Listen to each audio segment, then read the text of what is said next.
আমার আজকের রেসিপি ঝাল সুজি। সকালের জলখাবারের দারুণ একটা রেসিপি, ঝটপট তৈরি হয়ে যায়, সবাই বানাতে পারেন। তবে অনেক বন্ধুরা আছেন ঝাল সুজি ঝরঝরে বানাতে পারেন না। ভিডিওটি পুরো দেখার পরে প্রতিটা টিপস ফলো করে আপনিও খুব সহজে ঝরঝরে ঝাল সুজি বানিয়ে নিতে পারেন। নমস্কার বন্ধুরা, কিচেন টেকনিকে আপনাদের সবাইকে স্বাগত। আমি মধুমিতা। আজ নিয়ে এসেছি একটা দারুণ স্বাদের রেসিপি, চলুন দেখে নেওয়া যাক। ঝরঝরে ঝাল সুজির জন্য আমি এখানে মেজারিং কাপের 1 কাপ পরিমাণে সুজি নিয়েছি। সুজিটা আপনারা এরকম মিহি দানা সুজিটা নেবেন, বড় দানা সুজিটা আপনারা নেবেন না। ঝাল সুজির জন্য যে সবজিগুলোর প্রয়োজন সেগুলো নিয়েছি।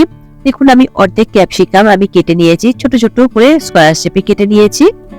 দেখুন, ক্যাপসিকাম গুলো এইরকম ছোট করে আপনারাও কেটে নেবেন। আর নিয়েছি অর্ধেক গাজর। গাজরটাকে প্রথমে ছাড়িয়ে নেবেন, তারপর এইরকম ছোট ছোট করে ডুমো করে কেটে নেবেন। দেখুন, আমি দেখিয়ে দেব কতটা পরিমাণে আমি ছোট করে কেটেছি। এখানে সমস্ত সবজি এইরকম ডুমো ডুমো করে স্কয়ার শেপে কেটে নিলে দেখতে বেশি ভালো লাগে। এগুলোকে সরিয়ে রাখলাম। এরপর নিয়েছি একটা ছোট সাইজের আলু। আলুটাকেও একই রকম ভাবে দেখুন আমি ছোট ছোট করে কেটে নিয়েছি।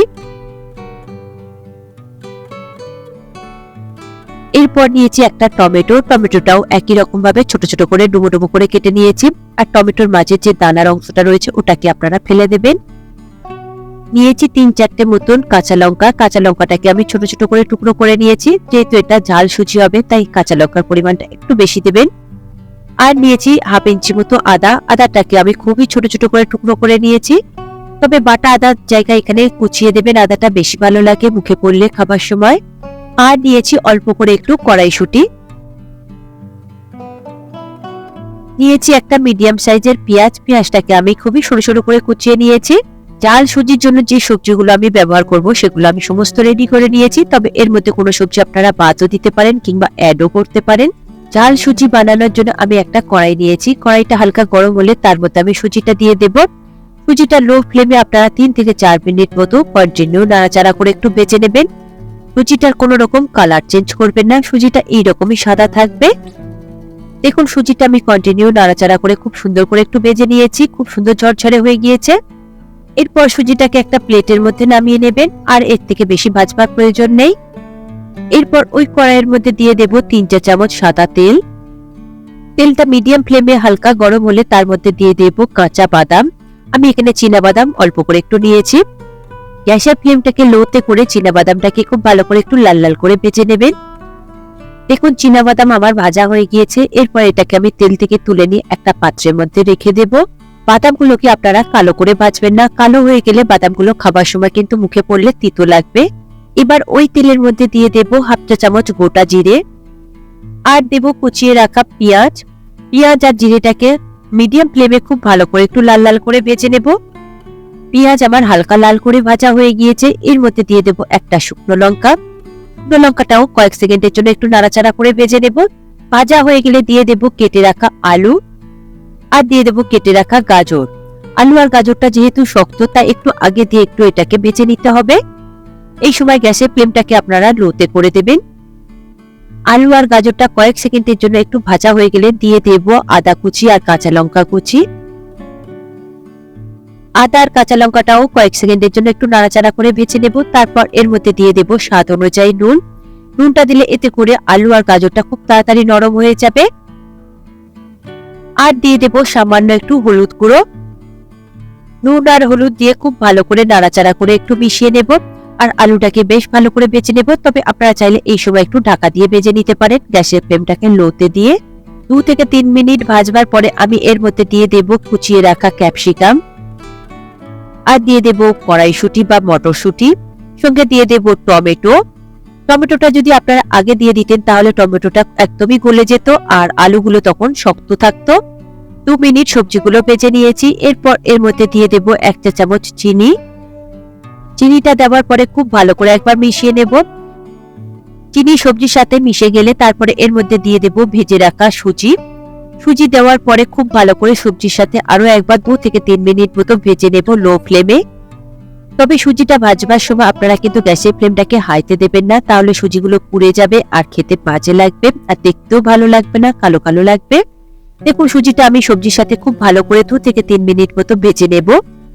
দেখুন সুজিটা সবজির সাথে 2 থেকে 3 মিনিট আমার ভাজা হয়ে গিয়েছে। এরপর এর মধ্যে দিয়ে দেব জল। আমি এখানে 1 কাপ সুজির জন্য 1 কাপের একটু বেশি পরিমাণে জল নিয়েছি, তবে 1.5 কাপ না, 1.5 কাপের থেকে অনেকটাই কম রয়েছে। তবে জলটা আপনারা একেবারে দেবেন না, অল্প অল্প করে জল দেবেন আর মিশাতে থাকবেন। দেখুন আমি জলটা 2 থেকে 3 বারে দিয়েছি, একেবারে দিইনি, অল্প অল্প করে জল দিচ্ছি আর খুব ভালো করে মিশিয়ে নিচ্ছি। তবে জল দেওয়ার সাথে সাথে একটু দলা পাকিয়ে যাবে, তবে কন্টিনিউ আপনারা এটা নাড়াচাড়া করবেন। তবে গ্যাসের ফ্লেমটাকে এই সময় লো টু মিডিয়াম ফ্লেমে দেবেন, দিয়ে কন্টিনিউ নাড়াচাড়া করবেন। দেখবেন দলাওগুলো খুব সুন্দরভাবে ছেড়ে যাবে, খুব সুন্দরভাবে ঝরঝরে হয়ে যাবে। দেখুন সুজিটা কত সুন্দরভাবে ঝরঝরে হয়ে যাচ্ছে, একদমই একটার সাথে কিন্তু আরেকটা লেগে নেই। আর দলা যেগুলো দেখছেন সেগুলো হচ্ছে আলুর গায়ে সুজিটা লেগে গিয়েছে, তাই ওইগুলো একটু দলা দলা লাগছে। ওগুলো থেকে সুজিগুলো ছাড়বে না, ওগুলো ওই রকমই থাকবে। আর সুজিটা এইভাবে কন্টিনিউ আপনারা 4 থেকে 5 মিনিট মতো লো ফ্লেমে নাড়াচাড়া করে মিশাতে থাকবেন, দেখবেন খুব সুন্দরভাবে ঝরঝরে হয়ে যাবে। আর অল্প করে আমি এখানে কিশমিশ আর ভেজে রাখা বাদাম আমি দিয়ে দেব, আর দিয়ে দেব 1 চা চামচ মতো লেবুর রস। লেবুর রসটা দেবেন, এতে করে টেস্ট কিন্তু খুব সুন্দর আসে। যখন খুব ভালো করে মিশানো হয়ে যাবে, সমস্ত সুজি ঝরঝরে হয়ে যাবে, একটার সাথে আরেকটা লেগে থাকবে না, সেই সময় আপনারা গ্যাসের ফ্লেমটাকে বন্ধ করে দেবেন, দিয়ে এটাকে একটু ঠান্ডা হতে দেবেন। দেখবেন ঠান্ডা হলে খুব সুন্দরভাবে আরো ঝরঝরে হয়ে যাবে। তবে এই অবস্থাতে এখনো কিন্তু খুব সুন্দরভাবে ঝরঝরে হয়ে গিয়েছে, একটার সাথে কিন্তু একটা দলা ভাবে নেই। এরপরে এটাকে আমি সার্ভ করে নেব, তবে এটাকে ঢাকা দিয়ে রাখবেন না, তাহলে এর জলটা পড়বে, তাহলে দলা পাকিয়ে যাবে। দেখুন একটা বোলের মধ্যে আমি এটাকে সার্ভ করে নিচ্ছি। সুজিটা কিন্তু এখনো পুরোটাই গরম রয়েছে, কারণ ঠান্ডা করতে গেলে একটু লেট হয়ে যাবে, তাই আমি এই অবস্থাতেই গরম গরম সার্ভ করে আপনাদের দেখিয়ে দিচ্ছি। আর দেখুন সুজিটা কত সুন্দরভাবে ঝরঝরে হয়েছে, চামচ থেকে কত সহজেই পড়ে যাচ্ছে। আর যে দলাগুলো রয়েছে আগেই আমি বলেছি ওগুলো আলু রয়েছে। আপনারা এই রকম ঝরঝরে সুজি বানানোর জন্য প্রতিটা টিপস ফলো করবেন, দেখবেন খুব সুন্দরভাবে তৈরি হয়ে যাবে। আর উপর থেকে আমি অল্প করে একটু কাঁচা লঙ্কা সার্ভ করে দিয়েছি, যেহেতু এটা ঝাল সুজি তাই একটু ঝাল ঝাল বেশ ভালো লাগে। দেখুন রেডি হয়ে গেল আমার আজকের রেসিপি ঝাল সুজি, একদম ঝরঝরে তৈরি হয়েছে। দেখুন কতটা সুন্দর দেখতে হয়েছে। এইভাবে আপনারা বানিয়ে নেবেন আর আমাকে কমেন্ট করে জানাবেন কেমন লাগলো আপনাদের এই রেসিপিটি।